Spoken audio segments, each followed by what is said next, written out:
қанша қиындыққа қарамай сіз бәрібір дәлелдеп мен биші болам дедім ба, биші болдым деген секілді тұр ғой. Слухы жоқ, мен осы қыз биші болса мұрнымды кесіп беретін деген сөздерге дейін естіген адамдардың бірі мен. Мына инесі болатын, Иә. келетін да дың етіп арқаңа қадаңға асанкан қалай былай тіптіке болып кеткенін сезбейтінсің. Именно әдем билеп жатқан қыз көрінбейді, қателескен қыз көрінбейді. Биге барып жүргенде би мен үшін бәрі болатын. Енді сондай кішкене таланты жоқ қыздардың бірі мен болғам. Мама, я танец не помню. Мама, что было? Как я должна была выходить? Бізге конкурста бірінші орын алу деген позор болатын. Біз барған конкурс гран-при болды. Алдымда 100 бала тұрма, ол 100 баланың бәрі ол менің балам. Сен оны душаңды бере алмасаң, сенен би шықпайды. Жаңағы суицид не үшін болады?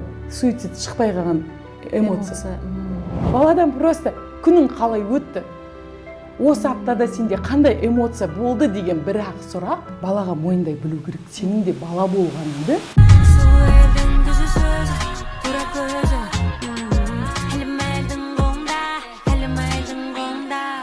Мама тайм. Барлықтарыңызға сәлем. Ұзақ уақыттан кейін Мама тайм сіздерге қайта жол тартты. Бізбен бірге болғандарыңызға көп рахмет. Каналға егер тіркелмесеңіздер, тіркеліп, лайк басуды ұмытпаңыздар. Бұл біздің каналдың ары қарай жақсы жұмыс істеуіне көмектеседі. Ал енді бізде бүгін қонақта мен әдеттегідей өзімнің жақындарымды шақырдым подкастқа. Мен сондай бір жақынымның бірі, ол Меруерт апай. Кезінде екеуміз бірге талай тойда жұмыс істеп, былай айтқан кезде менің шығармашылыққа да өте бір тереңнен жолға шығуға көмектескен жандардың бірі деп те айта аламын сізді. Меруерт ханым, бұл кісі хореограф, педагог, психолог, сосын әдебиет пәнінің мұғалімі, былай айтқан кезде жан-жақты кісі. Енді бүгін Меруерт ханымнан сіздерге де алатын дүние көп болады деген сенімдемін. Қош келдіңіз, Меруерт апай. Рахмет, Лаура. Қалыңыз қалай? Жақсы. Енді бұл подкаст басында енді бәрібір қобалжу болады, бірақ ешқандай қобалжымай мен өз келген адамдардың барлығын айтамын. Еркін үйде отырғанда, менімен бір кофе ішіп отқандай, мен кофемізді ішіп отырып, сол сияқты еркін ойыңыз бөлісе беріңіз. Енді мен сізді неге шақырдым? Біріншіден, кез келген, былай айтқан кезде, әйел адамның, енді кез келген әйел адам бойында бола бермейді, бірақ определенный әйелдер бар, бойында тұлғалық қасиеті бар. Яғни артынан, соңынан өзінің үлкен адамдарды ертіп жүре алатын, жол көрсете алатын жандар болады. Мен көбіне сондай кісілерді шақырам, өйткені ол кісілердің бөлісетін де бар, айтатын ойда болады. Енді сізді сондай тұлғалардың қатарынан деп санаймын. Сондықтан сізді осында шақырып отырмын. Енді былай қояйыншы, жаңа айтып өттім, педагог, хореограф, қазақ әдебиеті пән маманысыз, сол мамандықты алып шықтыңыз. Одан кейін енді руководитель, былай айтқан кезде жан-жақты. Бірақ соның ішінде сіз қазіргі таңда хореограф саласын таңдадыңыз. Бұл саланы таңдау сізге бала кезіңізден болды ма? Иә. Бала кезімнен болғанда енді өзің айтып кеткендей жаңағы шақырғаныңа рахмет, ықыласыңа рахмет. Жаңа мені өз артынан адам ерте алатындай тұлға деп білем деген өте әсерлі, рахмет.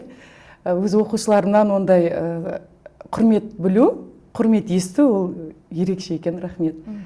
Өзің айтқандай көп сала, қазақ тілі әдебиетінің мамандығын алып бітіргенмін, дипломым бар. Хореографияны неге мен соңынан алдым. Бірінші қазақ тілі әдебиеті бітірдім, екіншісі хореографияны бітірдім. Өзім 10 жасымнан билегендіктен, өзім 10 жасымнан биге барғам. Биге барып жүргенде би мен үшін бәрі болатын. Маған өзім прям андай күшті бір билей алатын биші емеспін, бірақ маған ұнайтын, орта ұнайтын. Өзің білесің ғой, ауылдарда көп нәрсе жоқ. Ауылда сенде мектеп үй, үйдің тірлігі, ауылдың тірлігі. А мен ауылдың тірлігінен, үйдің тірлігінен өте жақсы көретін адам емеспін. Маған бір көшеде, сондай бір шығармашылықта, ортада, сыртқа шыққан, жер көрген, ел көрген, маған қызығырақ. Үйдің жұмысын жасағаннан гөрі. Сонда бірақ көп адам қарсы болды. Бардым. Барғанымда да енді өзің білесің ғой, талантты адамдар болады, талантсыз адамдар болады. Енді сондай кішкене таланты жоқ қыздардың бірі мен болғам. Музыкальный қабілетім жоқ. 3-4, даже 3-4 айтпай қой, 3-4 сәл қиындау ғой. 2-4 ритмындағы 1-2-3-4 ритмына түсе алмайтын қыз болған. Ритм сезбейтін. Ритм сезбейтін. слухы жоқ адамдар болады, сосын слухы жоқ, мен осы қыз биші болса мұрнымды кесіп беретін деген сөздерге дейін естіген адамдардың бірі менмін. Олай айтатынымда, мысалы айтады, неге сен енді сол биші болмай қой дегеннен кейін қоя салу керек қой деген мәселелер де болады ғой. Бірақ қой деп қоя салатын десең, артқа қайтайын десем, бүт үйдің жұмысы, ауылда қалып кетесің. Ол жерге ілініп кетсең, сен ары қарай шығасың. Сен өмірде затосын білсең, терпеть ететін нәрселер көп қой. Сол кезде мен, оказывается, бала кезімнен уже затоны біледі екенмін да. Почему я терплю? Надо терпеть, мерет надо. А вот надо, унижение болса да, оскорбление болса да, получится, не получится, надо делать. Надо было делать. Но я и сделала. Содан жасап жүрген кезде билеп жасап билейсің, қолынан келмейді, бірақ тырысасың ғой. Ансамбльде билейсіз ғой сол кезде. Ансамбльде.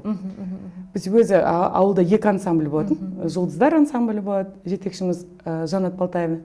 Екіншісі Шолпан апай деген, Таңшолпан деген ансамбль болатын.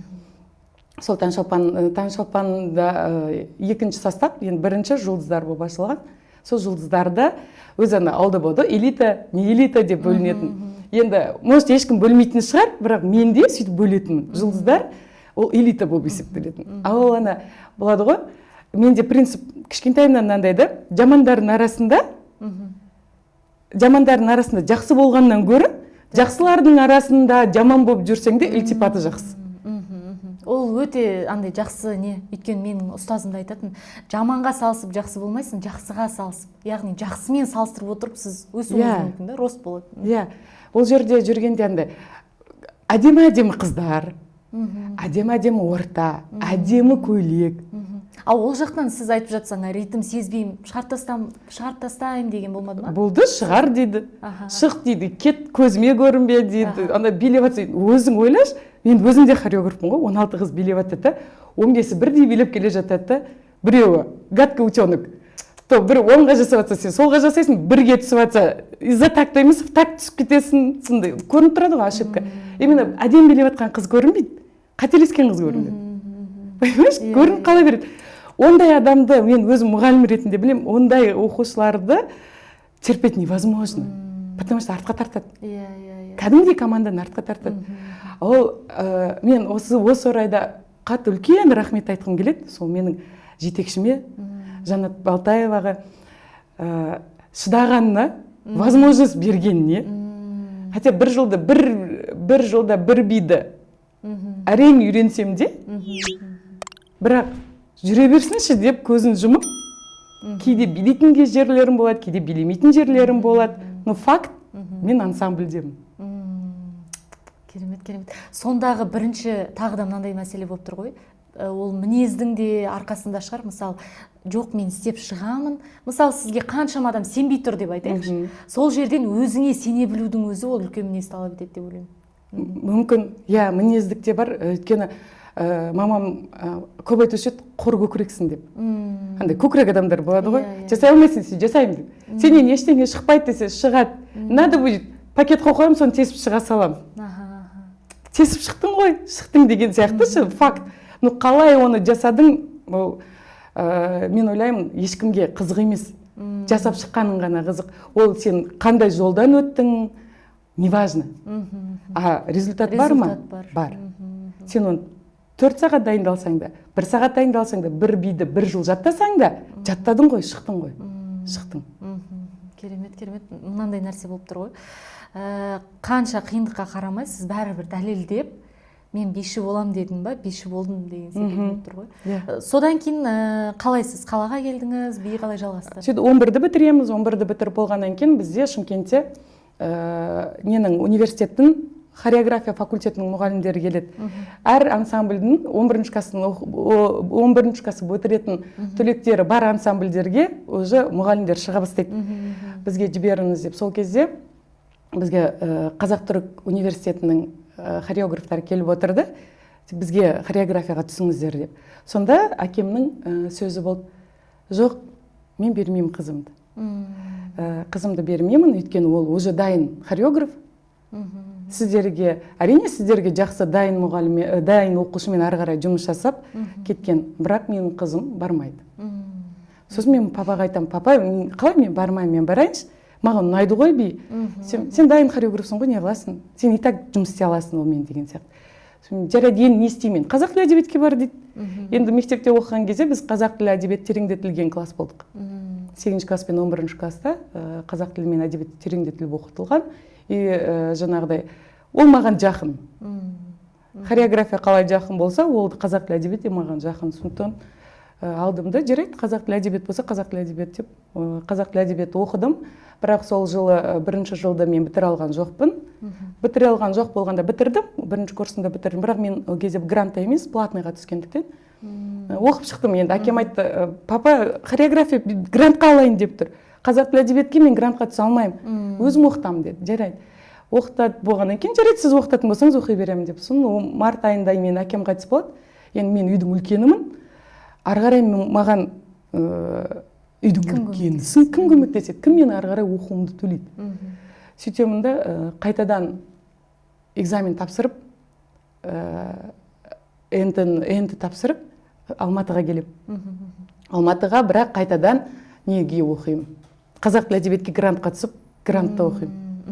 Сөйтіп Алматыға келгеннен кейін студентпіз, бір чемоданмен келеміз. Артымыздан сеніп отыратын ешкіміміз жоқ, күн көру керек. Күн көрістің арқасында күн көру керек деген мақсатпен қолыңнан не келеді? Сұрақ қоясың, қолыңнан би келеді. Жарайды, би фитнес-клубтарға барып бастадым. Фитнес-клубтарға тренер болып бастадым.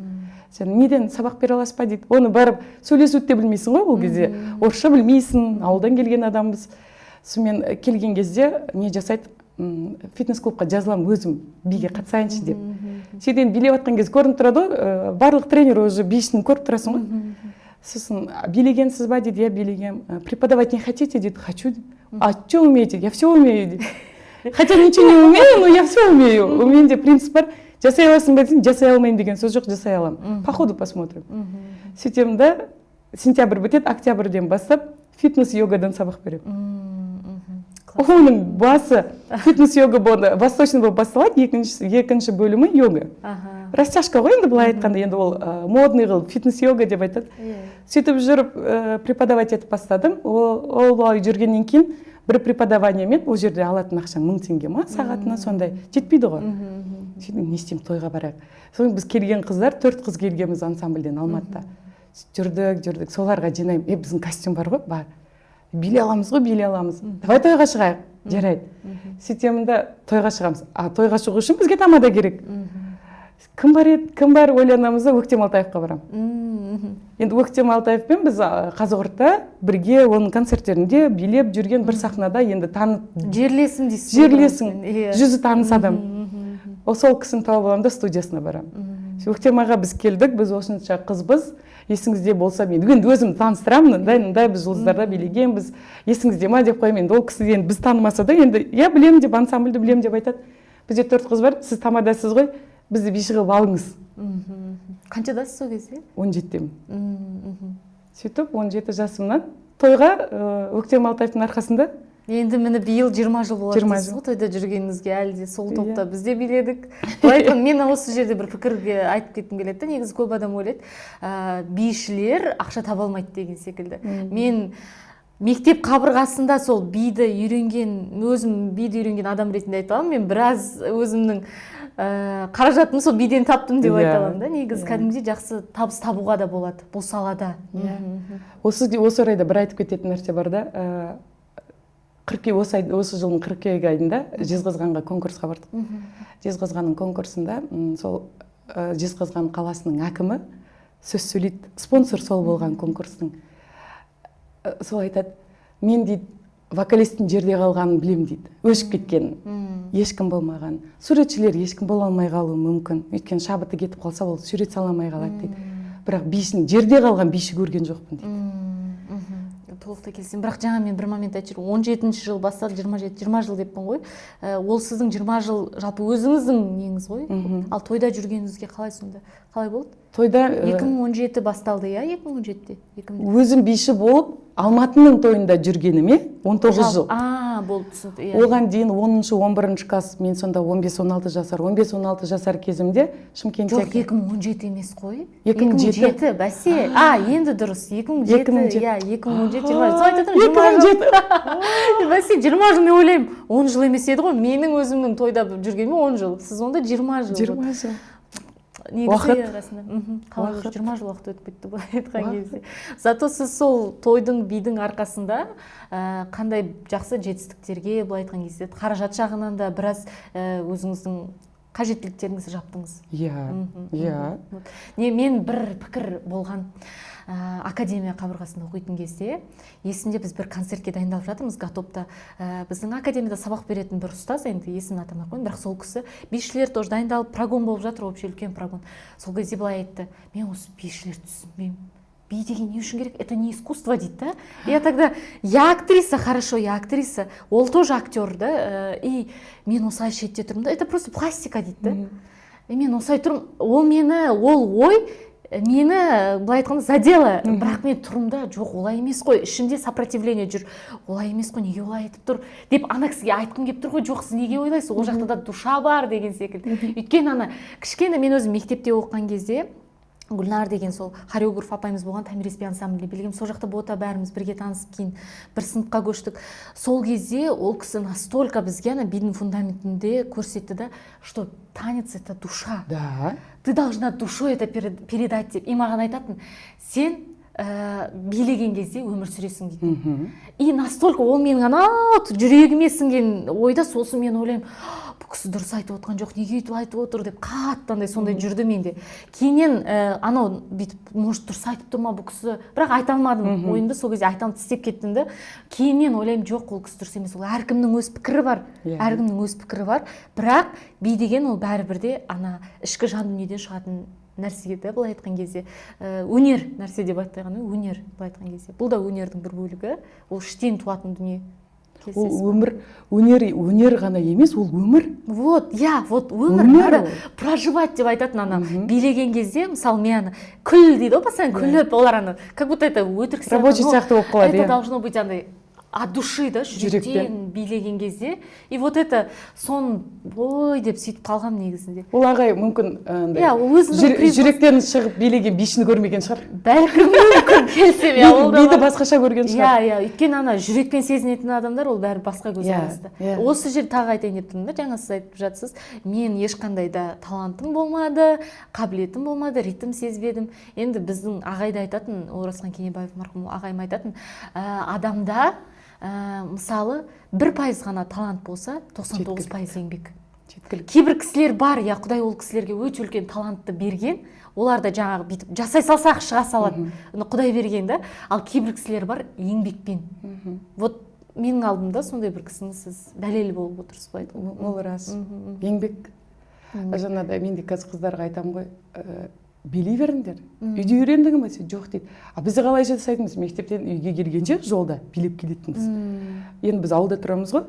Енді үймен жаңағы элементарный әжетхананың арасында билеп баратынбыз. Жаңағы 1 2 3 4, 1 2 3 4 сон сыртынан қарап, жынды ма? Анау бәленшенің қызы есі ауысып қалған ба? Енді сен көшеде кетіп баратсаң да билей бересің ғой. А ол деген вырабатывается. Сөйткені сен басқа ештеңені ойлай алмайсың. Билейсің ба? Жаңағыдай жасай алмай жатқан движениеңді соң қайталап барасың. Өйткені сенде басқа уақыт жоқ.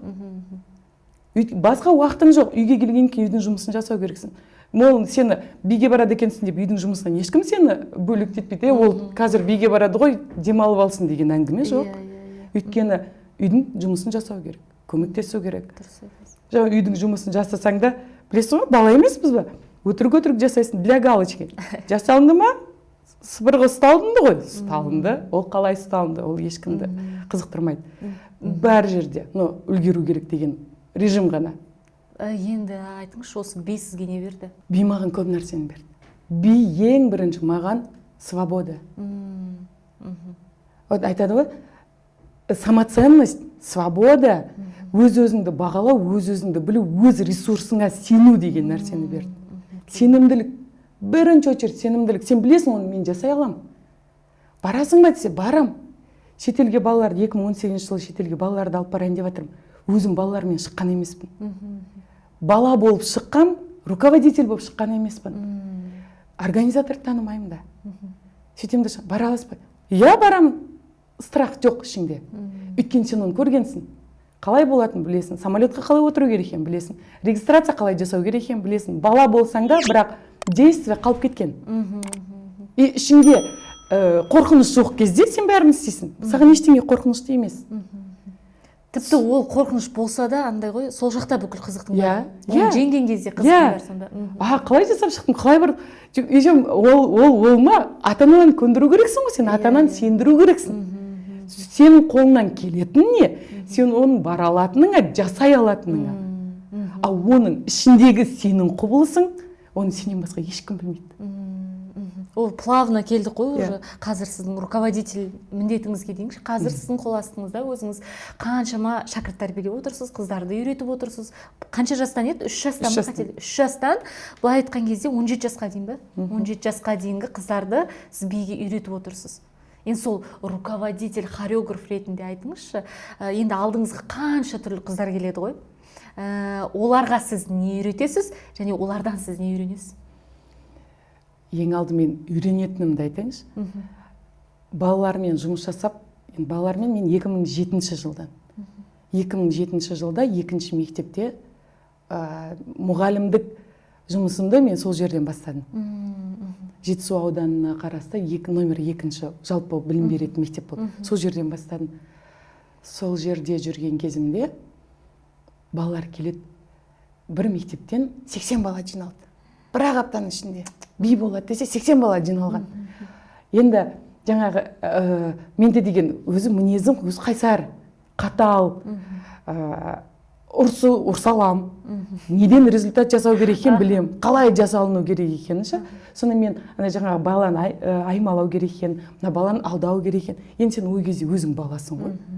Баламен қалай тіл табысу керек екен, ана баланың капризін сен білмейсің, ол баланың капризін сен өзің ана болған кезде ғана біліп бастайсың да.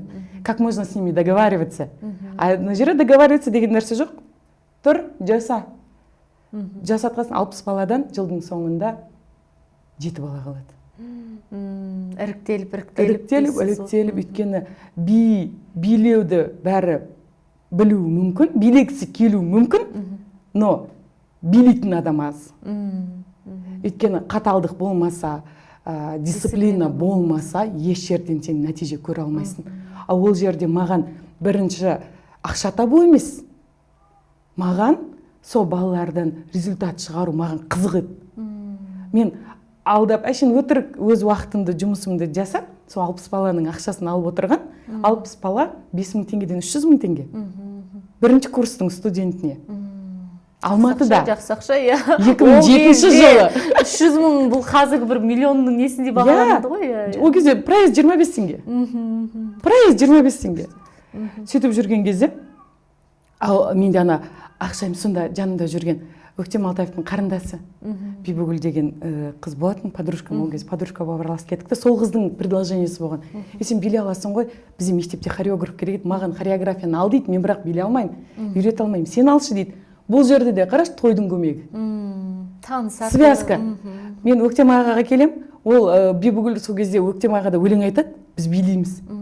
Сол связкамен мен уже биге келем дедім, мұғалім болып кеттім. Кез келген нәрсе бекер емес қой. Бір нәрсеге себепші. Бекер емес. И бұл жерде де жаңағыда гибкость. Я деп алып кету. Я. Жасаймыз, давай жасаймыз. Сен маған көмектесіп тұр деп, бірақ бізде келісім шарт болды. Сен маған балаларды жинап, расписанием әкеп беріп отырасың, мен жасап беремін. Өйткені менде ары қарай да жұмыстар көп қой. Жаңа бір басымда студент кезінде айтып кететін факт, студент кезінде бір басымда 5 жұмысым бар. Бір жұмыс қарнымды тойдырады, бір жұмыс жолымды көтереді, бір жұмыс киімім, 2 жұмыс жинаймын. Ақшаны. Сөйтіп келе жатқан кезде, ал мен 5 жұмысқа неге тұрып алдым? Как раз 2007 жылы ноябрь айы, ноябрьдің 28-і күні мені кондуктор автобустан қуып шығады. Автобустан қуып шығады 5 теңге жетпеген үшін. Ойлашы, Лаура, проезд 25 теңге студенческий. Сол 25 теңгеде менің қалтамда 20 теңге бар, бірақ 5 теңге жоқ. мен есімде жоқ, қазір ол кезде менде шын мәнінде ақша болмады ма, или мен стипендиям карточкамда болып мен оны ала алмай қалдым ба, или менде шынымен ақша жоқ. Но это не важно. Но факт в том, что сол 34-ші автобус, әлі білем, қап-қара томпақ келген үлкен кісі, менің үстімде красный куртка, и ана жерден Абая Сейфуллинадан мен түсіп қалам. Сөйтеді, 28 ноябрь мен папам туылған күніне Таугүлге келіп шелпек пісіріп, Құран оқып, үйге қайтам. Үйге қайт бара жатқан жолда 5 теңгем болмай, мен автобустан түсір жүрдім. Сол маған түрткі болды. Одан кейін мен автобусқа отырған жоқпын, Лаура. Настолько ол сізге травма болып тұр. Одан кейін мен автобусқа отырған емеспін. Өтірік айтам, тұрмысқа шыққан жылы бір рет отырдым, бірақ бір остановка дейін басым айналып түсіп қалдым. Басым айналып түсіп қалдым. Это болмаған сопротивление, да, автобусқа отырма дегенші. Студент болып автобусқа отырған емеспін ноябрьден кейін. Сол жұмыс істеу керек деп, 24-те 7 жұмыс істеу керек па, 24-те 7 жұмыс істеу керек. Жасай бересің, кей жерлер болады, ақша үшін жасайсың.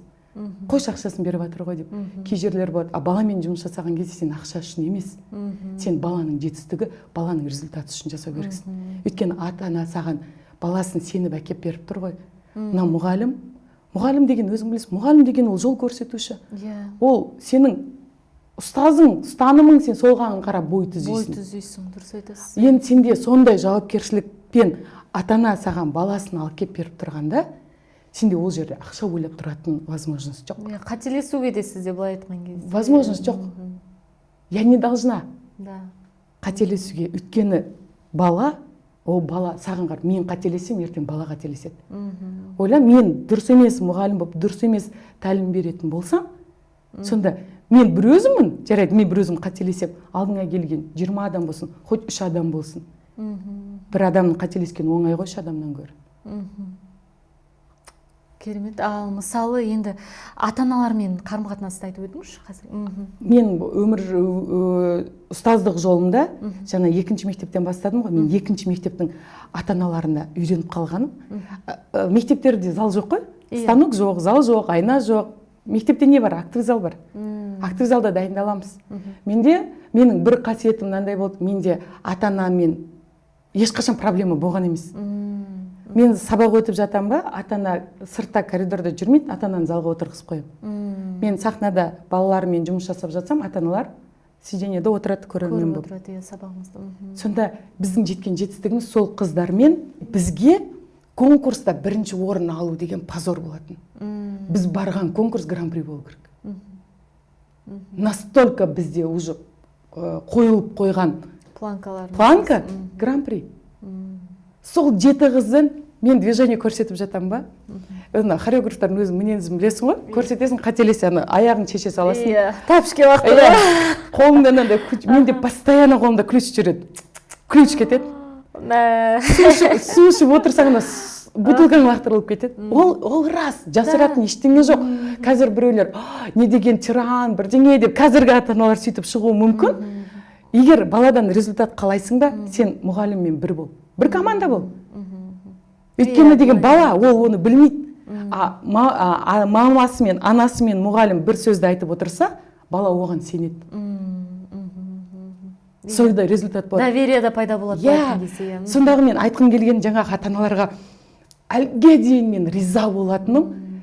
Мен бір стаканды лақтырсам, ата-аналар 2 стакан лақтыра салады.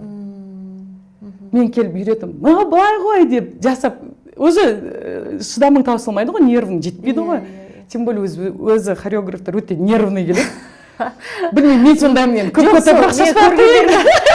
көбісі сондай, мен айттым ғой, өзім ана мектептегі апайым көзім елестеп кетті ғой, сол хореографияны берген ол кісі біз станокта тұрғызған кезде, ана инесі болатын, келетін да дың етіп арқаңа қадаңға асанкан қалай былай тіпке болып кеткенін сезбейтінсің. Аяқ киімді лақтырғанда мен қараймын да, бұның бәрі мектеп екен былай айтқан. Мектеп, өйткені сен сол жерде саған соны сөйтіп түсіндірмесе, сен оны қабылдай алмайсың. Баласың ғой. Баласың ғой. Оны мен қайдан адам көргенін жасайды. Өзімнің хореографымнан. Біздің жетекші сөйтіп тұрады. Енді біз ол кезде билей алмайтын қыз емеспін, уже 10-ші класспын ғой, нормально билей алатынбыз. Отчетный концертке дайындалып жатырмыз. Дайындалып тұрған кезде между переменами ана бізде переходной возрастта өзі физиологияның ауысатын кезі ғой, ұялып қалып ана типа перемен деп бүйтіп тұрған кезімде мынау андай кольцоның артына екі лопатканың ортасына тиген удар былай тұрып қалған. Осы позициямен мен үлкен қызымды босанғанға дейін осылай жүріппін ғой. Сіз әлі күнге дейін осылай жүресіз ғой? Жүремін. Кейде я позволю себе бүйтіп отыруға, жүруге, андай өйткені бала емізесін өзі үйреніп қалады екен оғанда ше дене. Могу. А когда надо, могу стоять. Когда балалар келген кезде сен бүйтіп тұрмайсың, апай өзіме қарабашы деп айтады. Қазіргі балалар айтады. Айтады, иә. Бұрында біз айта алмасақ, қазіргі балалар айтады. Мен есіме түсіп жатыр да. Мен 7-ші сыныпқа дейін сол үзбей қатыстым да, 2-ші сыныптан. 7-ші сыныпта бөлініп жүрді. Кейіннен апайымыз өмірден өтіп кетті ол кісі. Сол кезде бірден биді тоқтатқан кезде мен осанкам кетті ғой сразу. Өйткені я расслабилась. Андай болды. Кім мені уже апайым да көріп қалмайды, обычно мектепте көріп қалмайды. Деп сонда мен қазір ойлаймын, мен біреу үшін неге істеп жүрген деп. Бірақ сонда мен бәрібір деп. Бала психологиясы ғой. Біреу үшін істейді. Бала біреу үшін істейді. Бала біреуге доказать етті. Мені өсірген докажу. Вот. Да, докажу. Біраз неге. Мен қолымнан келеді. Жасай аламын. Но хотя қазір психологияға келе отырып докажу деген мен ештеңе жеңбейсің. Тек өзіңе ғана дәлелдемесең. Өзіңе ғана дәлелдемесең. Қазір біз енді сөйтіп үйретеміз ғой. Бұл бірінші өзіңе керек деп. А бала кезде ол маған емес, мен ата-анама. Ең болмағанда мұғаліміме мен жасай алдым, көрдіңіз ба? Мен істей аламын. Жаңа мұғалімнің әпкесі бар. Гүл апай деп айтатынбыз, сол Гүл апай айтатын. Ана мұрныңды кесіп беремін деген Гүл апай ғой. Енді ол кезде мен баламын ғой, мен түсінбейді деп ойлап қалған шығар, бірақ мен естідім ғой оны, менің құлағым естіді ғой. Сонда Гүл апай, көрсетемін. Тірі жүріңізші, мен сізге көрсетемін. Вот и доказали. Сол, келіп, бірақ сен ол моментте ойламайсың, сені ол осы жерге алып келеді деп. Из-за надо деп жүре бердің, бірақ финиш емес қой енді, өмірдің барысында уже сен адам болып, сен кім болған кезіңде, сол кезде ойланады екен. Мен бұл жерге жетеледі деп. Қалай мен мынаған келдім деген кезіңде, сонда ойланып қарсың. Сол екен ғой деп, ана түп санаға беріле бастаған кезінде бәрі жауаптар шыға бастады. Келе бастайды. Былай айтады ғой, бекер емес, кез келген травма бекер емес. Егер травмасы өте терең адам болса, демек оның жететін биігі де жоғары деп айтады да, бекер емес. Мысалы, сізді бұл енді сіз үшін травма болып тұр ғой, былай айтқан кезде. Бұл травма сіз қазіргі жетістігіңізге жеткізіп тұр да. Bir жағынан рахмет айтамыз ұстазыңызға. Үлкен рахмет. Енді айтшы, мысалы, биге беру не үшін маңызды балаларды? Ең алдымен би бірінші денсаулық. Екінші тәртіп, үшінші көзіңді ашады, төртінші сенімділік, бесінші еркіндік, алтыншы сен өз эмоцияңды шығара аласың, ментально сен тазаланасың. Ментально тазаланасың деген энергияң таза жүреді. Сен мысалы үшін гневпен келетін болсаң, биге баратын баламен биге бармайтын баланың ерекшелігі, биге баратын адам терлеп анау жаман эмоциясын шығарып жібереді. Сен жаман эмоциямен келесіңде билеп жатқан кезде сен ана эмоцияңды ойлана алмайсың ғой. Сен мына жерде келесіңде билеп 1,5 сағаттың ішінде сен уже терлеп ана эмоцияң бәрін тастайсың, ана жерде как будто ни в чем не бывало, возвращаешься домой. Ана қазір подростықтарда сондай нерв болып келеді, жындан билеп, сен ол жынын мына жерде еще басасын. Біліп отырасың ғой сен оның жынданып келген. Ана жерде сен жындануға возможность бермейсің, одан бетер давишь. И так нерв болып келіп жатқан баны добьешь, добивать етіп жатқан кезінде ол терлейді, нервничать етеді, жылайды, шығады, зато жеңіл. Ана іштегі кортизол жанып кетті. Кортизол жанады, үй уже болды, ол не үшін жынданғанды ұмытып қалады. Үйіне барады, жынданған есіне шығып барып ұйықтайды болды. Күшті. Ондай нәрсені ешкім бермейді, оны үйіндегі ата-ана түсінбейді да. Түсінбейді ата-ана. Үйіне биге бармайтын қызы не істейді? Үйінде жатады да, телефон шықлайды, или ұйықтайды, или жаңағыдай гневтан, интернеттен әртүрлі нәрселер іздеп, жаңағы суицид не үшін болады? Суицид шықпай қалған эмоция. Шықпай қалған эмоция. А оны сен келген кезде шығарасың эмоцияны. Билейсің. мен мысалы қызым айтады, мама мен бисіз мен ештеңкені білмеймін дейді. Жаңа би емес кезде мен де мамамын ғой, мен де подростктың мамасымын. Сөйлесе алмаймыз. Сөйлесе алмайсың. Мен өзім психологияны оқысам да, баланың психологиясын білсем де сөйлесе алмайсың. Би арқылы сөйлесеміз. Күшті. Би арқылы сөйлесеміз. Мен де қызымда қатты травма болды, өзім анам қайтыс болған кезде, ал менің қызымның психологы мен мамам болады. Ол барлығын сіздің анаңызға айтады, апасына. Айтады. Оны поддерживает ғой, оны поддерживает апасы. Диплом алама, көрімдік әже дейді. Бүкіл көрімдік соныкі. Мама мен бай едім. Әже бар кезде, апа бар кезде, әже бар кезде мен бай едім ғой. Қазір маған кім көрімдік береді дейді. Енді әр семьяда чат бар ғой.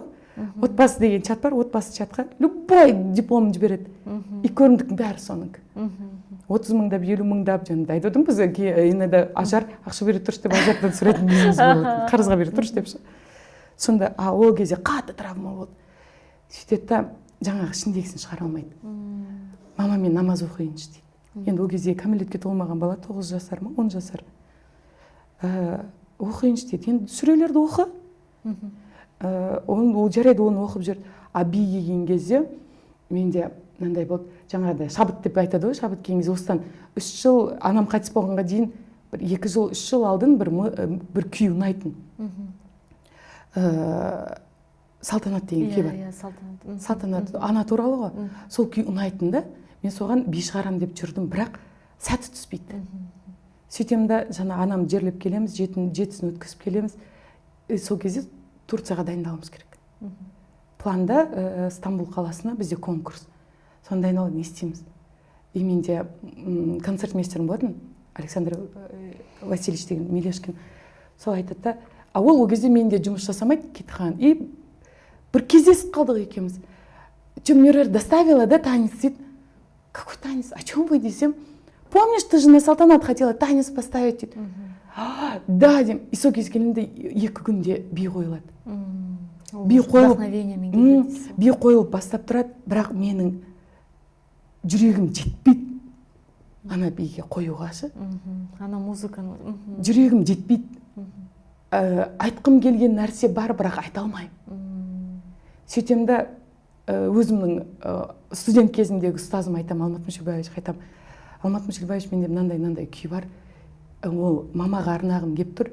Өйткені күйі ана туралы, өзінің баласы үшін өзін қиған ана туралы.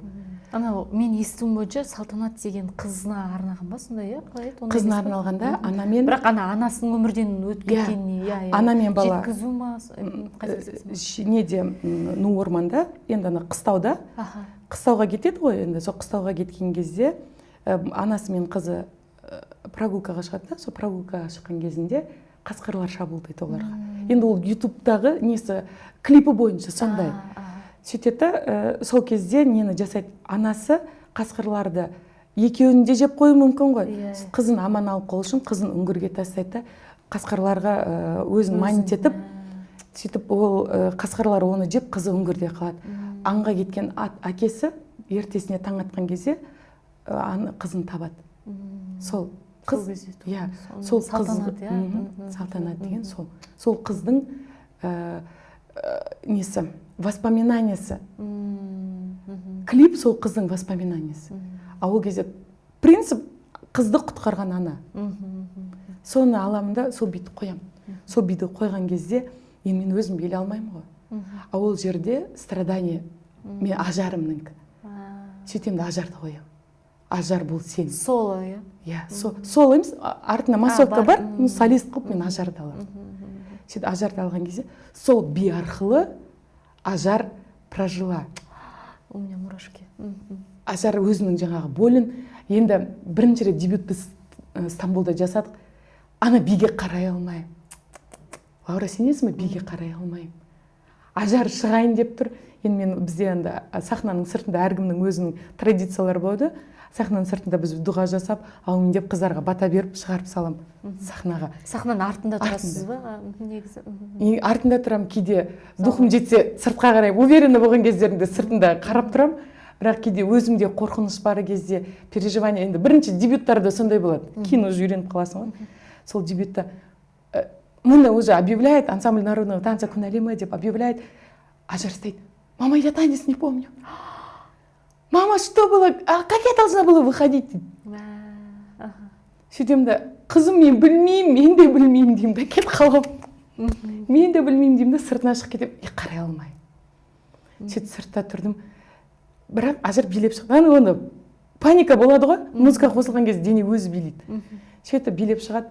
Енді сол кездегі ана жанардан шыққан жас билеп атасын, айтады: жаңағы әлі жыным келіп тұр, сенің ағайың ба?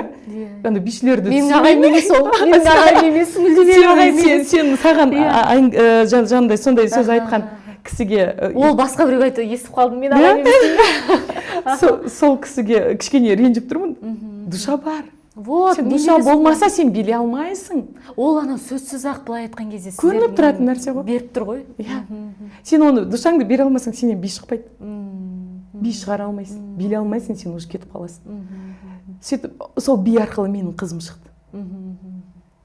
Травмадан, ана больдан, сол биді билей берді. Енді новый би, бір жыл биленеді ғой. Соны биленіп, әлге дейін ол би қойылған кезде, ана сол эмоция шыға береді. Эмоция шыға береді. Мен алдында бірінші биімді енді осы ансамбльге келіп бастаған кезде құстарға айтып баратын әкеме арнағам. Әкеме арналған кезде, бірақ мынандай бар екен да, әкесі жетім, жарты жетім, анасы жетім, толық жетім дегенді мен анамға айтқан кезде түсіндім. Әкемде страдала, өйткені әкемнің ерке қызы мен әкем барда анамды признавать етпейтін. Іздемейтінмін. Сол кезде әкеме арнап деп, әкеміне арнаған сағынышымды құстарға айтып барадым, сағыныш биі деп қойылған. Сөйтіп қойылып шығарғанда, бірақ ол кезде мен ондай сезімде болған емеспін. Сезіне алмағам. Мына би қойылған кезде сондай сезім болды. Әлге дейін көрген кезде жылағым келетін кездер болады. Кейде сондай эмоцияда тұрсам, мен биді көре алмаймын. Шығып кетем ол би болып отқан кезде. Жүректен шыққан туынды болып тұрмыз. Өзім оны шығара алмасам да, бірақ ағай соны шығарып, менің сезімімді шығара білді. Керемет. Түсіне білді да. Оны қыздар, мен әрбір биді қойылған кезде, ол би не үшін қойылып жатқанын түсіндіресің. Бұл бимен біз не айтамыз? Өте дұрыс. Бірінші балаға сен бұл бимен не айтатыныңды түсіндірмесең, түпкі мақсатын ашады. Соны сен түсіндірген кезде бала оны түсініп билейді. Вот душа қайдан пайда болады? Бала білет, оны не үшін билеп жатқан, ол би арқылы не айтайын деп тұрған бала білет. Сонда ол шығады. Керемет, күшті. Маңызды ғой, мысалы, кез келген, мысалы бізде актерлық өнерде, мынау айтып жатқан ойынның астары мақсаты, түп мақсаты болмаса, ол өлі сөз. Тура сол сияқты биде де мақсат болу керек. Керемет, ол мақсат бар жерде, оның душасы бар, шынайылығы бар, адамға жүрекке жетеді. Енді жаңа айтып отырмын ғой, балаларға негізі мен өз басымнан айтатын болсам, егер мен өзімнің биге барып, маған қандай польза болды деп айтатын болсам, мен екінші сыныпта биге барып бастадым. Екінші сыныпта сол кезде мынандай да моменттер болатын, жаңа ақша болмай қалады деген сияқты. Сонда кезде бармай қоя салам. Бірақ сол апайымның айтқан әлі есімде да, мен мамама айтқан ғой, Лаура неге келмей жүр? Почему она не ходит? Орысша сөйлейтін кісі болған. Сосын айтқан ғой, вот кішкене с деньгами проблемы были, анау десе, айтатын: нет, пусть она бесплатно ходит, она обалденная деп. Сол кезде айтқан настолько маған жүрегіме қалып қойғанда, бірақ айтқым келгені сол би арқылы мен біріншіден өзіме сенімділік сол жақтан маған келді. Адамның бойынан негізі мынау денені игере білу керек екен ғой. Біз мысалы, мынау дене бізге Алла тағала 12 мүшемізді берді, сезімдер берді. Адам жануардан айырмашылығы ең бірінші оның сезімдерінде деймді. Сезім берді, дене берді. Ал біз соны толық игере білген кезде, онда біз былай айтқанда өмірде толыққанды өмір сүре аламыз да. Мен сол би арқылы мен біріншіден өз денем сезімді үйрендім деп айта аламын. Гибкость. Настолько человек ол гибкий болған сайын, оның мынау, мне кажется, өмірде жеңіл қабылдайтын дүние бәрі жеңілдей келеді. Былай айтқан кезде гибкость қашы. Мынау зажимдар кетеді денеден. көбінесе ата-аналарға айтатын да дүние осы бастапқы кішкентай балалары бар болса да ашылуына көп ықпал жасау керек екен. Мен актерлық шеберліктен де жаңағы сахна тілінен де сабақ берген кезде біз сонымен жұмыс жасаймыз да, ашылу қатып қалған көп адамдар зажим. Бізде оның үстіне қазақтарда бізде көп қой правила, рамка. Мынандай істеме, үйтпе, бүйтпе, болмайды. Листоктар жабыстырып, бетон қатып қалған. Мысалы, бүйтіп еркін жүргенмен сахнаға шықса қатып қалады. Ал бұның барлығы, былай айтқанда, проявляция етуге кедергі да. Сондықтан баланы жас кезінен биге беріп ашуға тырысу керек екен. Дұрыс айтасың, егер сен жаңағы айтасың ғой, тәніміз, жанымыз деп, сен бірінші өз тәніңді толықтырмай, жан ол сенің тәніңе келген қонақ. Иә. Тәніңе келген қонақ. Ол жаның келеді да, ол сенің тәнің уже жасарын жасап, асарын асап болғаннан кейін, ол құрт құмырсқаға жем болып қалады. А жаның келесі адамға кетеді. Басқа жерге қонақтауға кетеді. Сол үшін жаңа қазіргі адамдардың кішкене түсінбей жүрген нәрсесі психологияға келетін болсақ, бірінші өзіңді ойла, екінші өзіңді ойла деп, бізде анам екеуміздің неміз бар, тактикамыз болатын. Ой, Меруерттің принципі бір ғой дейді. Бірінші өзіңді ойла, екінші өзіңді ойла, үшінші жарайды, бір асып баратсаң, анаңды ойла деп айтайыншы деп күлетінмін ғой. Сондағысы, ол мені автоматпен айтатынмын, енді түсініп келе жатырмын. Ол айтылған сөзімнің не екені енді түсінемін. Адам өзі толықпағанша ешкімге ештеңе бере алмайды. Сен бірінші өзің тойып алмасаң, біреуге бірдеңе берем деген құр әңгіме, өтірік әңгіме. Мойындай алған адамға айтады, сен қалай мұғалім болдың дейді. Мен оны жаңағы бидің мұғалімі болатын, мен оны алдым ғой биді. Мен өттім ғой. Талантсыз бала қаландай болады екен білем. Мен білем ғой, мен талантсыз бала болдым ғой. Білем. Оның неге сен түсінбейсің деп басында ұрсуың мүмкін, бірақ кішкене отырып ойланшы, сен де түсінбедің ғой. Сен сол кезде неге түсінбедің? Потому что сен заземляться еткен жоқсың ғой. Мен мынаны түсінбей тұрмын ғой деп ойланған жоқсың ғой. Мен білем дей бересің ғой. А на самом деле сен мен білмей тұрмын деп мойындасаң, мен мынаны түсінбей тұрмын, мен мынаны неге білмей тұрмын деп өзің кішкене өзіңе білмей тұрғаныңды, түсінбей тұрғаныңды мойындасаң, деп мен мынаны түсінбей тұр екенмін ғой деп уже сен ана түсінбей тұрған нәрсеңді қабылдап бастайсың. А мен қазір психология келген кезінде маған көмектесетіні сол, баланы жаңа бүйтіп отырғызып қоямын да, бүйтіп. Мен үлкенмін, ол кішкентай ғой, мен жерге отырамын. Ол мен бір қатарда болу. Бір қатарда, көзбе-көз. Скажи, пожалуйста, что ты не понимаешь? Там қазіргілер орысша ғой бәрі. Не түсінбей жатсың десем. Не знаю, у меня не получается, дейді. А что именно не получается? Действительно не получается? Или ты не хочешь, чтобы у тебя не получилось? Может, ты устала? Да, я устала, дейді. Садиктен келе жатқан бала, я устала, дейді. Давай отдохнем. Бәрін отырғызып қоямын. Бір балаға бола, бәрін отырғызып қоямын. Отырамыз сөйтіп. И что будем делать? Давай сидящую разминку делаем. Сделаем. Потом говорит, все дейді, тұрамыз, кете береміз.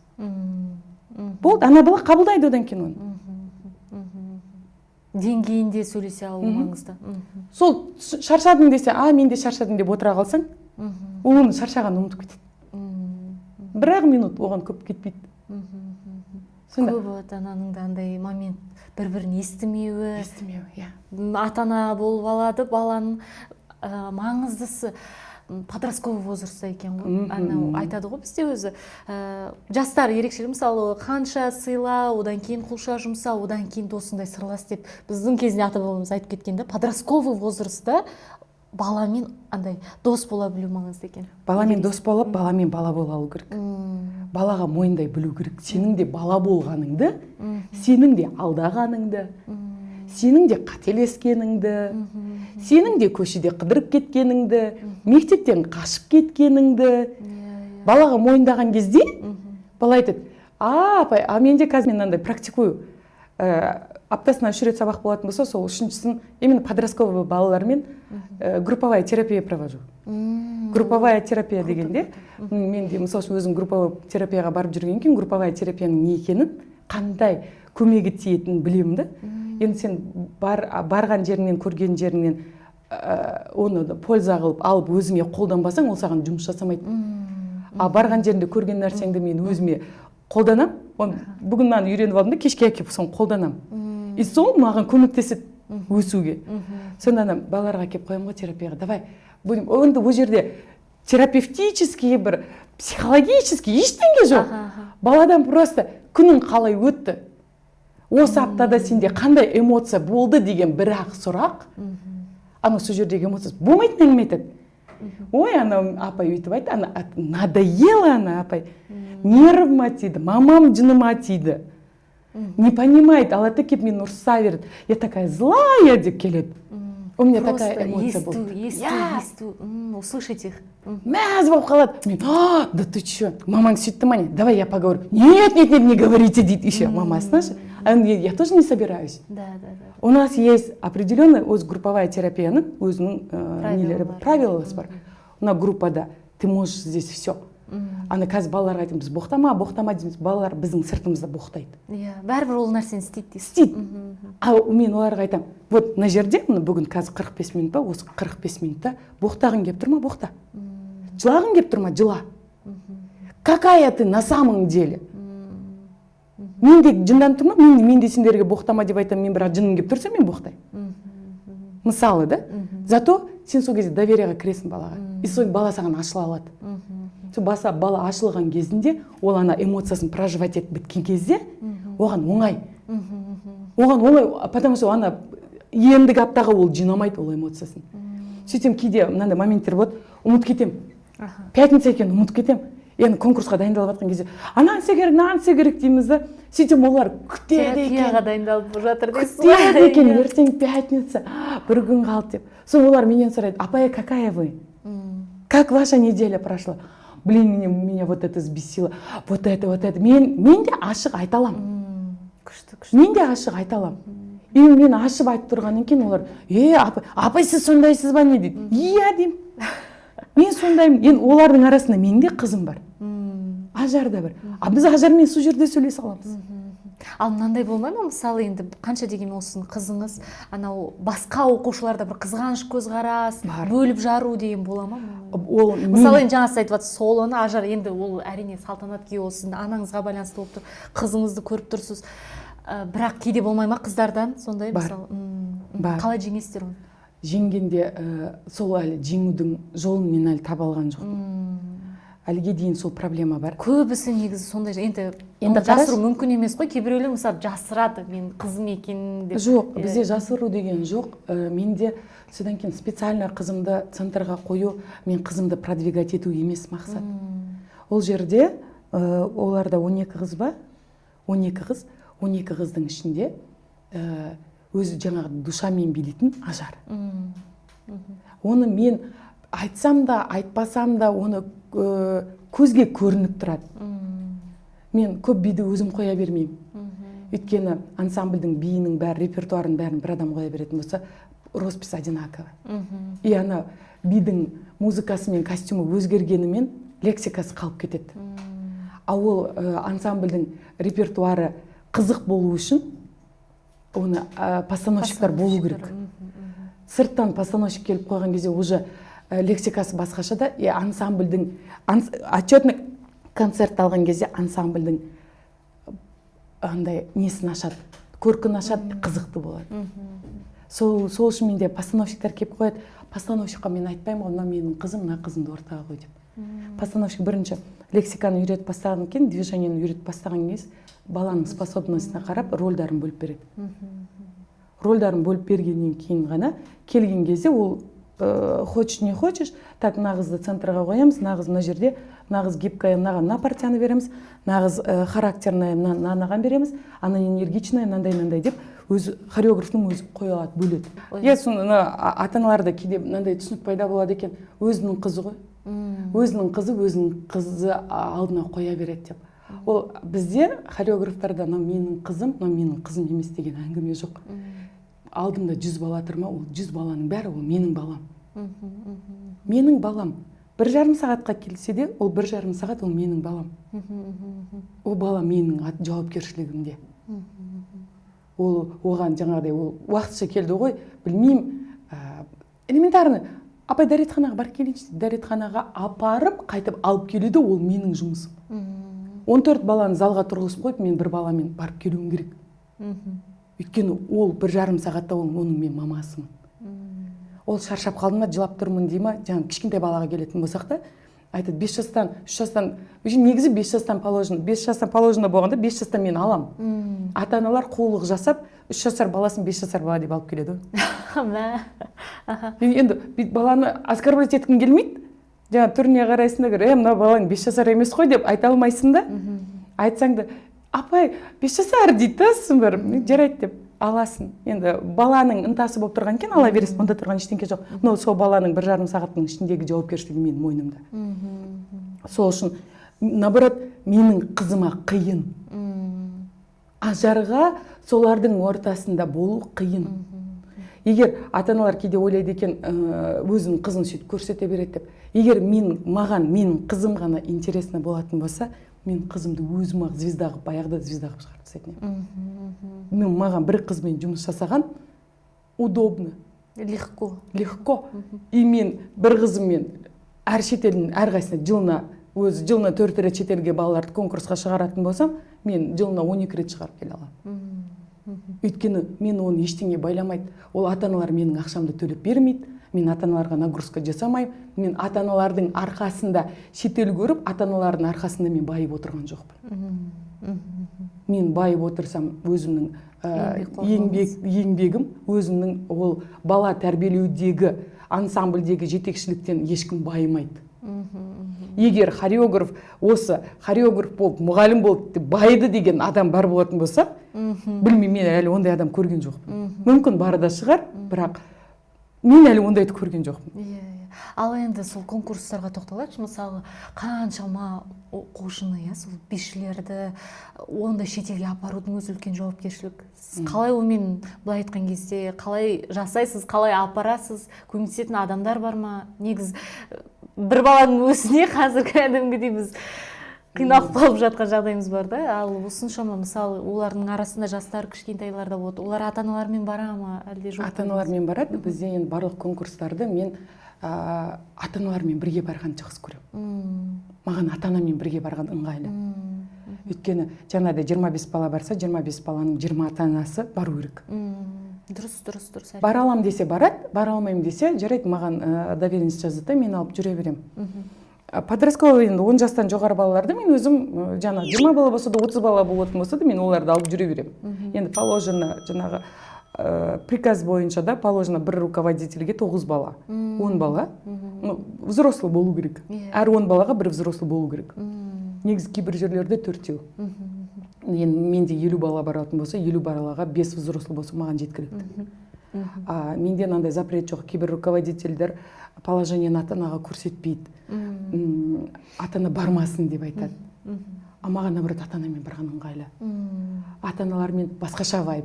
Енді ол кейде мамаларына мешать етуі мүмкін. Енді мамалары балаларына мешать етуі мүмкін. Типа подростковый балалар өздері ойнағысы келеді. Бірақ ол шетелде сыртқа шыққан конкурстарда барлық бала ашылады. Ана ашылады, бала ашылады. Маған айтады да, менде жаңағындай не бар да, тенденция бар ше. Баланы мен келдім, бір айда биді қоямын да, бір айдан кейін конкурсқа шығарып жіберемін.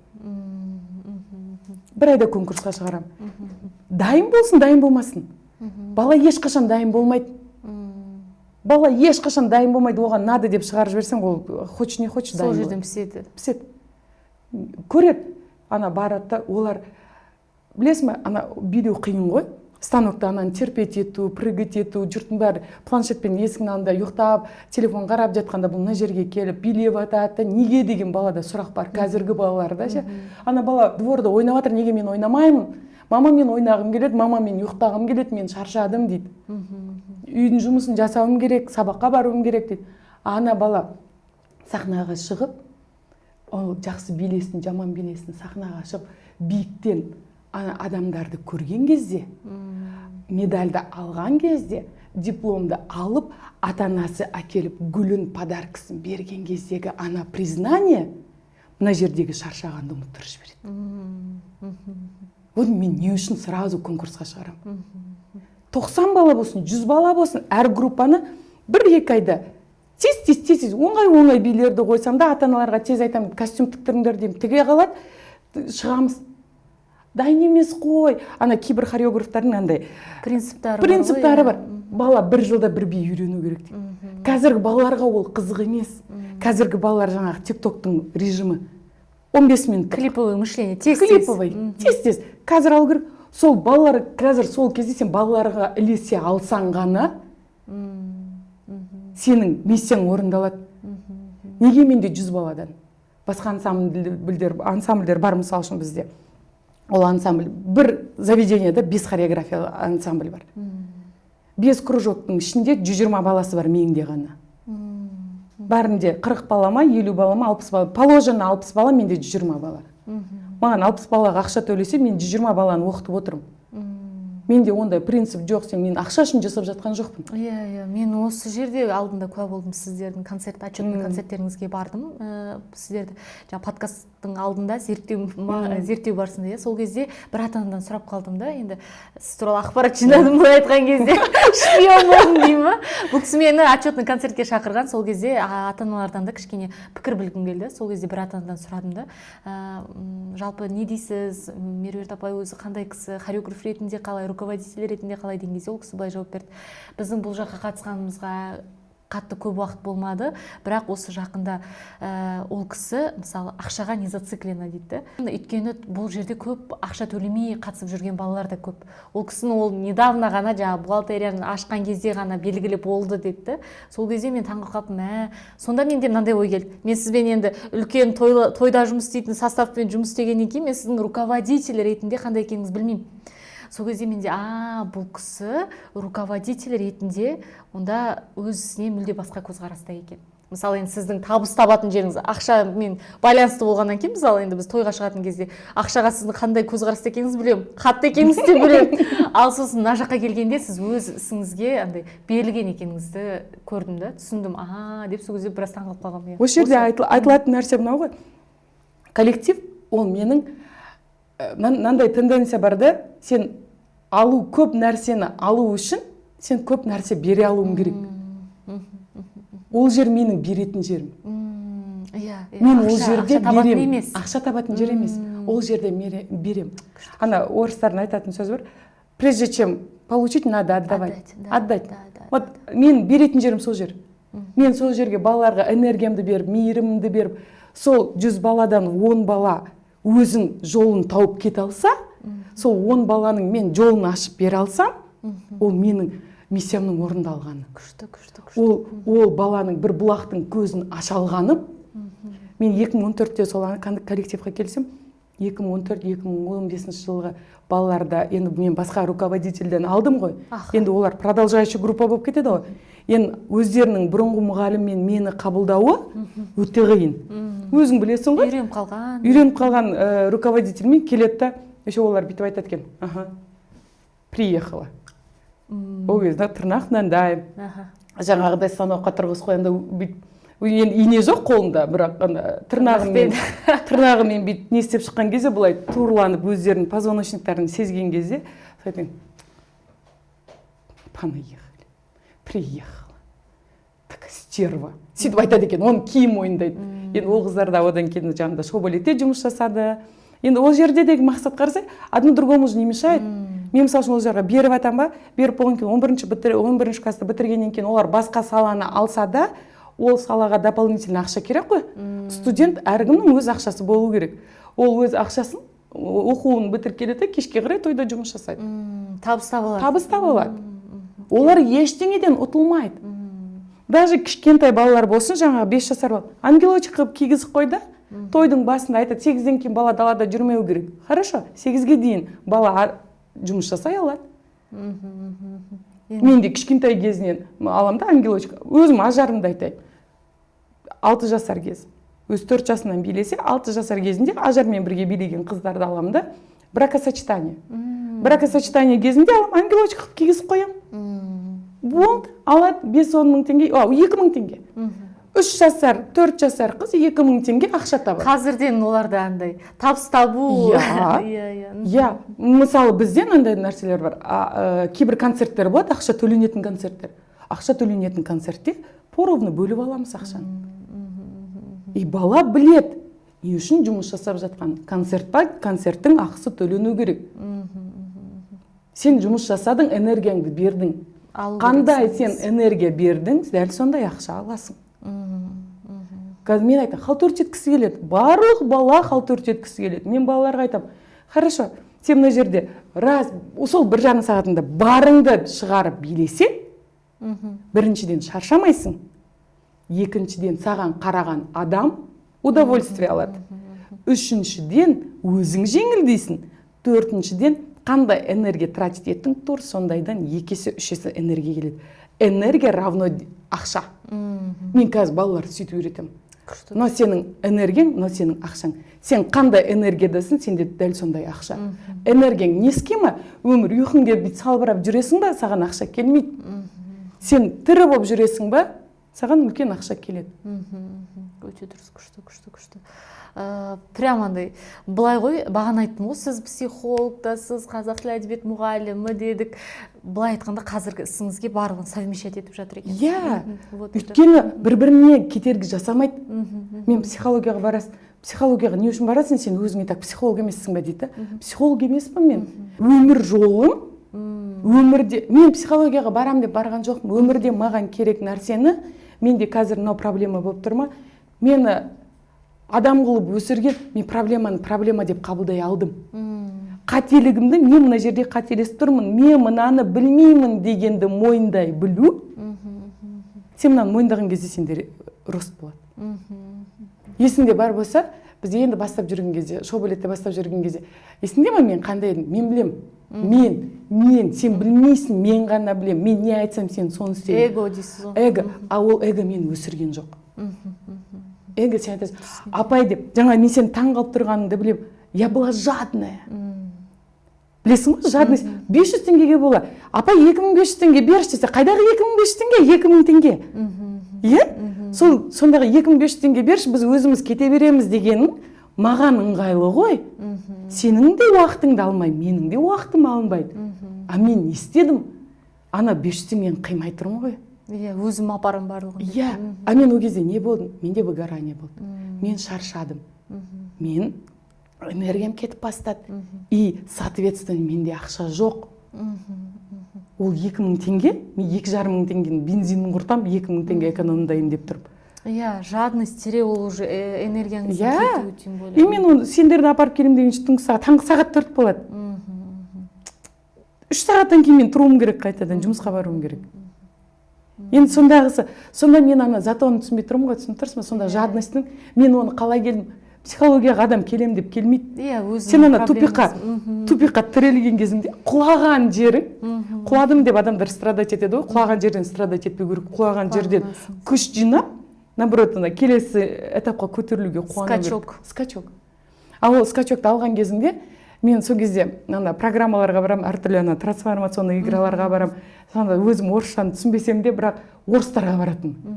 Өйткені анандай нелерді мықты профессионалдар өзі орыс тілді аудиторияларда жүреді. Разборлар жақсы жасайды дейсіз. Иә, разборлар жақсы жасайды.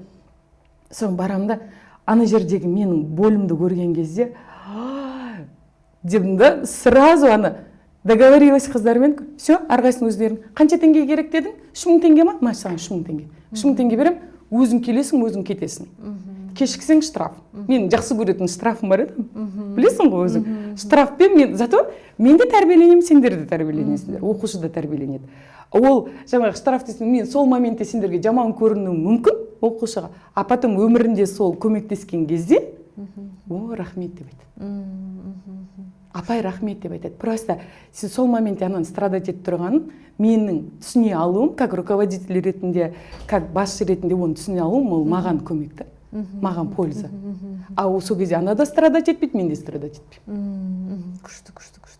Сонда айтады, неге выгорать етпейсіз? Қалай 20 жыл осы тойда жүрсіз дегенге сұрақ. Мен өтіп кеткен нәрселер мен өтіп кеткен нәрсені менің бишілерім енді өтіп жатыр. Мен олар не өтіп жатқанын, қандай состояниеде айтып тұрғандарын мен түсінемін. Оны түсіне алған кезіңде сен анаған ашуланасың ба? Ашуланбайсың. Сол моментте ашулануың мүмкін, бірақ чуть выдыхать, вдох-выдох жасап сәл отырсаң, сен ананы түсінесің. Кейін уже ашуың басылғаннан кейін сөйлескен кезде, Лаура, кешірші, мен мына жерде мынаны түсінбей қалыппын, давай договоримся. Ты договариваешься и дальше идешь. Егер оны сенің жаңа қол астындағы жұмысың ол устраивать ететін болса, хорошо, басқа жерге барсаң болады, онда орныңды босата қой. Ол орнын босата, ешкім страдать етпейді. Просто бұл жерде айтылатын нәрсе сөйлей білу, айта білу. Здоровый не дейді ғой? Отношения. Здоровый не дейді? Диалог құра білу. Айтып алыңыз. Осы жерде жаңа руководитель ретінде ата-анада жаңа қайтайық артқа баласын қарап отырады да өздері ата-аналарға мен кейде бір түсіне алмайтын нәрсем или бір айтқым келеді, айтамын. Менен ашық болыңыздар, маған ойларыңызды ашық айтыңыздар, менен қорықпаңыздар. Может, мен көрмей тұрған нәрсені сіз көріп тұрған шығарсыз. Мен енді сондай бір 100 бала болса 100 баланы бірдей көре алмаймын ғой. Біреуіне сәл кішкене внимание керек шығар. Менің түсінбейтін нәрсем бар шығар. Мүмкін ата-ана жаңағыдай мынаны 6-ны мен 6 деп көріп тұрсам, оған 9 болып көрініп тұрған шығар. Элементарны. Біз Құдай емеспіз ғой, жоғары жағынан қарай алатын. Адамбыз ғой. Келді түсінбей тұрсың ба, келіп сұра. Барлық нәрседе, барлық жерде түсінбей тұрған нәрсені барып басқа адамнан емес, тікелей сол адамға қатысты нәрсе болып тұрма, сен сол адамнан сұра. Апай, мен мынаны түсінбей тұрмын. Неге сіз менің қызымды ортаға қоймайсыз? Ашық сұра дейсіз. Ашық сұра. Әркімнің баласы өзіне, қара баласы да аппақ. Кірпінің баласы да оған жұмсақ. Мысалы, олар да маған бірдей, маған біреу ақ, біреу қара емес, бәрі бірдей. Бірақ жаңағыдай ансамбль болғаннан кейін біздің результатымыз жететін жетістігіміз, оның определенный бір өзінің рамкалары бар болатын болса, сол рамкаға қолдана алатындай, мысалы, бір баланы алайық, бір бала әдемі күледі. Бір бала әдемі күледі, бірақ билей алмайды. Бірақ күле алған үшін мен оны алдына қоям. Өйткені оның қатесі көрінбейді, алдында оның тек қана улыбкасына қарайды. Бір бала технический. Прям техниканы жақсы жасайды, бірақ күле алмайды, эмоциясын бере алмайды. Ол эмоциясын бере алмайтын технический баланы артына қоям. Технический бала бәрібір көрінеді. Оның эмоциясымен ала алмаса да, ол өзінің техникасымен алады. Ол бәрібір екінші қатарда тұрса да көрінеді дейсіз. Екінші қатарда, төртінші қатарда тұрса да көрінеді. Бойы кішкентай болса да, үлкен болса да, толық болса да, арық болса да көрінеді. Өйткені ол өзінің техникасымен алып алады. Мына баланы артына қойып қойсан, ол не істеп билей алмай тұрады, ол билей алмай тұрғаны көрініп тұрады, бірақ оның улыбкасы көрінбей қалады. Сол үшін улыбкасы бар баланы алдына қойып қойсын. Зато күліп тұр ғой дейді, оның қатесіне ешкім қарамайды, бетіне қараған күлкісіне ғана қарайды. Эмоциясын алады дейсіз. Эмоциясын алады. Өзімізде жюри болып отырамыз ғой, өзіміз жюри болып отырған кезде қатесіздігіне ешкім қатеге қаралмайды. Сен энергиямен беріліп күліп тұрсаң, күлудің де екі түрісі бар. Кейбір мұғалімдер, кейбір руководительдер өтірік улыбканы автоматынан қойып қояды. Олдан ішінде душа жоқ болғаннан кейін ол көрінбейді. Ол балаға автоматнаны емес, ішін қуантып, ішінен оның күлгенін көрдіре алсаң, көзінен нұр жанып тұрған қыздар дейді, мысалы. Соның көзінен оны көре алатын адам, ол жеткізе алады. Жүректен жүрекке жету деген сол. Биді де жүректен жеткізуге болады. Сөзді де жүректен жеткізуге болады. Кейде мен айтады, апай сіз қаталсыз дейді. Білем мен қатал. Мен қатал болатын кезде қатал болам. Жұмсақ болатын кезде жұмсақ болам. Жылау керек кезде мен баламен қосылып жылаймын. Мен жылаған көзімді, мен көз жасымды көрсетпеуім керек деген әңгіме жоқ. Мен тірімін дейсіз. Мен тірімін. Жылайым ба? Жылайым. Ұрсам ба? Ұрсам. Ұрсқанда да мен балаларға айтам, мен жүрекпен ұрсып тұрған жоқпын сен. Мен тамағыммен ұрсып тұрмын. Голосым. Голос. Ол жүрекпен ұрсатын болсам, ол извини. сен бұл жерде тұрмайтынсың. Иә. Мен оны жүрекке сала алмаймын. Мен айғайласам да, мен просто тамақпен айғайлаймын. Ата-аналарға да айтамын, мен айғайлап жатсам, мен бір ойлайды екен, Меруерт монстрын жаппай айғайлап жатыр. Ата-аналар бүйтіп қорқып отырады екен. Все, как вы ее терпите деп айтады екен бір-бірлеріне. Как вы ее терпите деп. А что терпеть-то? Енді біз деген хореографтар музыкадан қатты даусымызды шығармасақ, олар естімейді ғой. Перекричиваем, мысалы үшін да, музыкадан қатты айғайлауымыз керек, олар ести алу үшін. Ол айғайлау деген, ол ұрсу деген нәрсе емес қой. Дұрыс айтасыз. Енді мына нәрсе келейікші, жалпы подкастымыздың да атауы Мама Тайм. Енді сізді білем, 4 балаңыз бар. Былай айтқанда сол 4 бала сіздің осы жұмыс процесіңізде бірге қатар дүниеге келген балалар ғой. Қалай болды? Мысалы, сіз маман ретінде өз ісіңізге өте жауаптысыз, ал ана ретінде қандайсыз? Ана ретінде кішкене жауапкершілігім төмендеу. Қанша балаға керемет жауапкершілік дейсіз да, балаларыма келгенде. Ана болады ғой, Ажар айтпақшы. Мама, сіз ана жақта прям мамасыз да жұрттың қыздарына. Біз үшін? Сіз соларға айтқан нәрсені бізге де жасасаңызшы дейді. Кейде мойындау керек, нең жетпей қалады, энергияң жетпей қалады. Өз балаңа дейсіз. Өз балаңа энергияң жетпей қалады. Мен осы орайда мұғалімдерді қатты сыйлаймын. Түсінемін ше оларды. Жұрттың баласы деп күйіп пісеміз да, өз баламыздың қайда қалып кеткен білмейміз. Осы жерде бір анандай ұят нәрсе, бірақ мойындауға тура келді. Мен мойындай алам. Сол қасиетімді жақсы көремін ше, мен мойындай алам. Өз қызымды жұмыста ұмытып кеткен кезім болды. Ойлашы, қандай мама? Егер мен сонда жауапкершілігі мықты мама болса, мен қызымды ұмытып кетер ме едім? Кімді ұмыттыңыз? Ажарды ұмытып кетем. Қанша жасында? 4 жасында. 2 жасында. 2 жасында. Енді мен жұмысқа шығып кеттім, ол менімен бірге жұмысқа келеді. Үйде отырмаймын дейді, садикке бармаймын дейді. Ондай қызық емес. А менімен жүрген ара-бер көп жүреміз ғой концерттерде. Сөйтіп менімен бірге келеді. Келіп отырған кезде залға кір десем кірмейді. Билемеймін, не хочу, нет дейді. Раздевалкада отырады. Раздевалкада отырған кезде кешкі жұмыс, кешкі группаны бітіріппін да, машинаға отырып кетіп қалғам ғой. Сөйтіп парковкаға машинаны қойып жатсам, енді үйге келетін уақытымды енді жолдасым білген, Дархан біледі. Ажар ұйықта қалмады ма дейді. Сосын, Ажар қайда деймін. Мен уже үйде парковкада тұрмын. Ажар қайда? Деймін да, қайтадан разворот жасап жұмысқа барамын. Жұмысқа барсам, ол әлі сол раздевалкада отыр. Ол мен кетіп қалғанымды да білмейді. Жұмыста ешкім жоқ, вахтер бар. Тағы бір мұғалім бар шығар. Болды, үй сол ғана. Енді үй мен жұмыс арасы 10 минуттық жоқ. Жақын ғой, сол көмектесіп тұр ғой. Иә. Оны ол білмейтін еді, мен ұмытып кетеді. Мен өзім айтып қойдым ғой. Его да травма. Ты меня забыла дейді. Мынандай болып тұр ғой, настолько сіздің фокусыңыз жұмысқа берілген.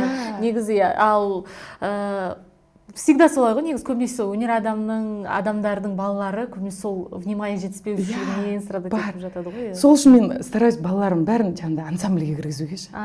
Қасында жүрсін деп. Мен неге жаңағы 5 жасарларын, 4 жасарларды алдым ансамбльге. Негізі бізде положено 7 жастан ғой, енді мектеп оқушыларын алуымыз керек. Мен бірақ аналарды алдым, қызымды қосуым керек қой. Қызыма интерес болу керек, қызыма жанына адамдар керек. Екінші қызыңызды ма? Ажарда да келген кезде енді Ажар 2 жас, бірақ Ажар қатыспаймын деді, билемеймін деді. Кейін бірақ андай Астанаға жиналатын болдық. Астанаға баратын кезде. А я поеду, дейді, говорю, нет, ты не поедешь. Как я не поеду? Ты же едешь, говорю, мен барам, сен бармайсың, сен билемейсің ғой деймін. Неге мен билемеймін дейді. Мен билеймін дейді. Қалай билейсің, біз ертең бір аптадан кейін кетеміз. Мен 2 би билеуім керек. Мен билеймін. Тұрды да, 2 занятияда 2 би үйреніп билеп кетті. Мінезі де өзіңізге тартыпты ғой. Сөйтті да, содан қызығушылығы оянып, содан кетті. Жаңағы мен басқалардың ата-анасы, басқа балаларды неге мен түсінем. Өйткені өз баламды мен биге кіргіз алған жоқпын. Біреудің баласы емес, 2 жыл, 1 жыл ол әшейін жаңағыдай раздевалкада отырып жүрді. 1 жыл раздевалкада отырады, кір десең кірмейді. Сөйтті, әшейін билемей қой, залға кіріп отыр десең кірмейді, залға кірмейді. Сөйтіп раздевалкада отырғаннан кейін, одан кейін мен анандай жаңағыдай тенденцияны ойлап таптым да. Бірден сыра сахнаға шығарасың, сахнаға шығып жаңа признанияны алады, оның күшті екенін алады, все аплодисменты им. Вау, классно. Ощутила ту эмоцию дейсіз. Да, сөйтесің, потому что мен тұр ғой, қызым тұр ғой, живой қызым. сөйтіп алды, барған кейін болды, оны билемейсің деп айта алмайсың. Ол 1,5 сағат па, 1,5 сағат тоқтамай, мен таңғы сағат 8:30-нан кешкі сағат 7-ге дейін жұмыс жасасам, оның арасында 2 перерыв па, барлық группаның биін билеп шығады. Шаршамайды бала. Шаршамайды, биле десең билей береді. Содан мен өзімнің балам арқылы басқаның баласын түсіне аламын. Жаңа жауапкершілігім нашар, жақсы ата-ана емеспін деп отырсың ғой. Егер мен бір өзім ғана болып сөйтіп отыратын болсам, көмекшілерім болмаса, маған өте қатты көмектесетін жолдасым. Менің бере алмаған вниманиямды, менің пропускать еткен пропусктарымды күйеуім жауып отырады. Жайта 4 баламен қалай сіз бірге жетектеп жүрдіңіз деп. Маған ешқашан бала мешать еткен емес. Вот, мен соны айтамын да, мен есімде осы жерде бөлейінші сізді. Мен босанғаннан кейін бір сөйлестік, сол кезде айтқам, келдіңіз ғой, бір сол периодта мен сол айтқам, оказывается, өмір бұрынғыдай болмайды екен. Мен енді ол кезде балам әлі бір 2 айлық па в шоке болып тұрған кезім ғой, сол кезде сіз айттыңыз. Өмір бұрынғыдай болмайды, бірақ просто адаптироваться етіп кету керек болды. Үйреніп кету керек болды. Сен бұмен деп шок болып жүрмейсің, адаптируешься. Осыған ыңғайланасың болды деп. Сол кезде түсіне алмаған, мен енді түсініп жатырмын да. Ойлаш, сен мысалы үшін элементарный, енді ол теңеуге дұрыс келмейтін нәрсе, теңеспейтін нәрсе, бірақ салмағы бірдей. Сен 5 килограммдық, 4 килограммдық сумканы жұмысқа таскать етесің ғой? Сумканы. Қолыңда да тұрған 4 килограммдық бала ғой? Какая разница? Сен баланы көтересің де жүре бересің. Сен сумкамен де сол сумканы да көтеріп жүрсің. Просто адамдар көп ойлана бермейді. Мен бала қарап отырмын, мен декреттемін, мен үйде отырмын, мен бала қарап отырмын ғой деп. Баланың бетіне 24-те 7 бүйтіп қарап отырып бағуға да болады. Біз сөйтіп бағып жатырмыз десе. Баланы өзімен бірдей қылып адаптацияға, социумға бірге көтеріп жүруге де болады. Оған да өте үлкен күш керек. Күш керек. Күшің кетеді, бірақ сен ол кеткен күшіңді сен қайтадан толтырып аласың сырттан. Депрессияға түспейсің. После родовая депрессия деген ол сол бір баладан басқа сен ештеңені көрмейсің. Фокусың бәрі тек солда болып кетеді. Үй жинап жатырмын, үй жинауым керек дейсің, бірақ үй жинап жатасың да балаң шиқата қалса, ой. Зачем? Сен өзіңнің өміріңді құртасың и баланы құртасың. Баланы құртасың қалай? Өте көп эмоция, өте көп энергия, өте көп внимание. Оны біреудің көзі емес, бірінші очередь сенің көзің тиеді. Баланы құртасың. Гиперопека дейсіз. Гиперопека деген ол бірінші сенің фокусың сода болғаннан кейін. Бала өзімен өзі өседі, сен өзіңмен өзің болған кезінде. Жаңада сөздің басында айтып кеткен, бірінші өзіңді ойла, екінші өзіңді ойла, үшінші сен өзіңді толтырған кезде ғана балаға бірдеңе бере аласың. Мен жаңағыдай жауапкершілігі онша прям қатты күшті мама емеспін деп айтып жатқанымның астарында мен балама как попало қараймын деген сөз емес. Егер мысалы үшін баласына қарап отырған анамен мені салыстыратын болсаң, өзінің баласына ғана қарап отырған ананың баласы көп ауырады. Ту Аллаға шүкір 4 баламмен бір балама антибиотик алып көрмеппін. Антибиотик салдырып көрген емеспін. Күшті. Мысалы да. Бала ауырмайды емес, ауырады. Ауырған кезде жаңағыдай мен фокусымды балам ауырып жатыр деп соны балама бүйтіп жасап тастайтын болсам, ол ауыра береді ары қарай. Бала да сезеді. Ол анау сіздің состоянияңызды копирует же. Мен ол жерде энергиямен бүйтіп жүресің, шаршамайды емес, шаршайсың. Қатты шаршайсың, бірақ менің 4 балам ба, 4 баламның 4-шісінде ғана мен декретте отырыппын. Барлығында мен декретный отпусктың несі бітеді ғой, числосы. 60 күндік па, қанша ұмытта қалыппын, білмейді екен, анау декретный отпуск. Маңызды болмады десең. Декретный отпусктың листі, больничный листің бітеді, больничный лист біткеннен кейін мен қайтадан жұмысқа шығамын. Болды. Келемді жаңағыдай жолдасым, мен іште жұмыс жасап жатсам, жолдасым болса жолдасым, жолдасым болмаса мұғалім. Сол жердегі мұғалімдер или тот же вахтерша, или тот же организатор, или тот же директор. Мен балам жылап кетсе, или даже ата-аналар. Баласын күтіп отырған ата-аналар мен баламды қарап отырады. Мен іште олардың баласын қараймын, олар менің баламды қарайды. Пока балам өскенше. Өйткені өзің білесің, мен бәрін қолмен жүргенге дейін өзім қолмен таскать етіп отырамын. Машина айдап отырсам да балам алдында отырады рульда. енді ана полиция қызметкерлері көріп мынандай екен деп отырмасын, но былай айтқан кезде сізбен қатар жүріп өсті. қатар жүреді. Менің не жасап жатқанымды көреді. Менің қалай, қазір Ажар айтады ғой, мама мен сізді түсінемін дейді. Мен білем сіздің қайтып ақша табатыныңыз дейді. Мен де солай ақша тапқым келеді. Ол ақша табады, қазір солай ақша табады. Ол көрді. Көрсе де жаңағы элементарный көрімдігінің ақшасын ол жинайды. О да жаңа не қалыптасып жатыр ғой, не деп айтатын еді? Финансовая грамотность, свобода, она независима от нас. Ол айтпайды, мама маған мороженыйға ақша берші, мама маған косметикаға ақша берші, мама менің бүгінгі тамағыма ақша берші. Ол менен ешқашан ақша сұрамайды. Папасынан да ақша сұрамайды. Ол өзінің керегін өзі жаратады, ол жинайтын ақшаны жинайды, ол менен күшті жинайды.